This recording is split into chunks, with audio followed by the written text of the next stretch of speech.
তৌহিদ জনতা মুসলিম ভাইদের একটা ঘটনা শুনলাম। নোরা পাগলা যার লাশ নাকি 13 দিন পরে মাটির তলেতে উঠাইয়া জ্বালাই দেওয়া হইল। কিন্তু কেন?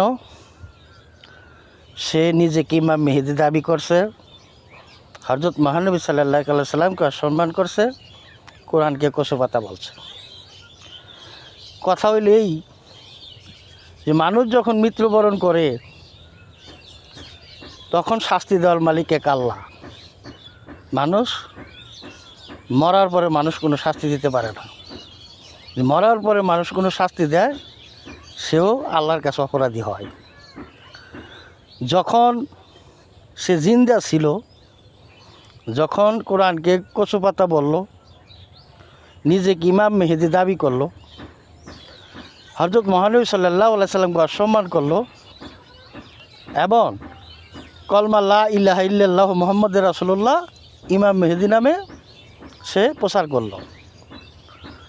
তখন আপনারা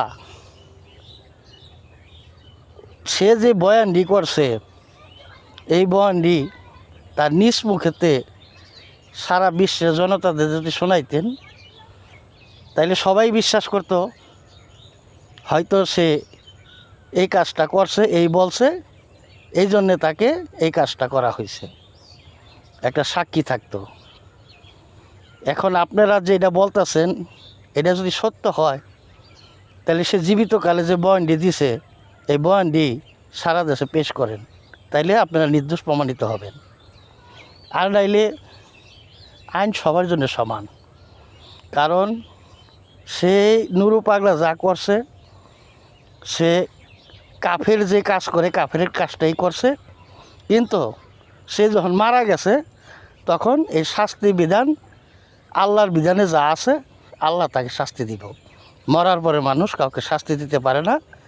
এই কাজটা আপনাদের জীবিত থাকতে সাক্ষী পেশ করে জীবিত থাকতে তাকে এই জনতার কাছে ধরিয়ে দেওয়া উচিত ছিল যে এই ব্যক্তি হযরত মহানবী সাল্লাল্লাহু আলাইহি সাল্লামের কলমাকে অপমান করতেছে, নিজেকে ইমাম মেহেদি দাবি করতেছে, কোরআনকে কচুপাতা বলছে। তাইলে সারা বিশ্বের মানুষদের কাছে আপনারা হিরো হইতে পারতেন। এখন যে কাজটা করছেন দুনিয়ার কাছেও জিরো হইলেন এবং আল্লাহর কাছে অপরাধী হইলেন। জ্ঞান করবেন, কথাটা ভালো করে বোঝার চেষ্টা করবেন। বাংলাদেশ সরকার তার উচিত যদি যখন কোনো দুর্ঘটনা ঘটে, যে কোনো আল্লাহ লোক বা কোনো পীর মাসিক নিজে এই বলছে সেই বলছে, বাংলাদেশ সরকার যেন তার নিজ মুখের বয়ান না শুনে এর কোনো ফয়সালা যেন না দেয়। যদি এর কোনো ফয়সালা মুখের কথা শুনে দেয় তাইলে এরকম হতে পারে ভালো একজন মানুষকেও ক্ষতি করে তাকে এই মিথ্যা অপবাদ দিয়ে চালাই দিতে পারে। সারা বিশ্ববাসী এই কথাটা মনে রাখবেন।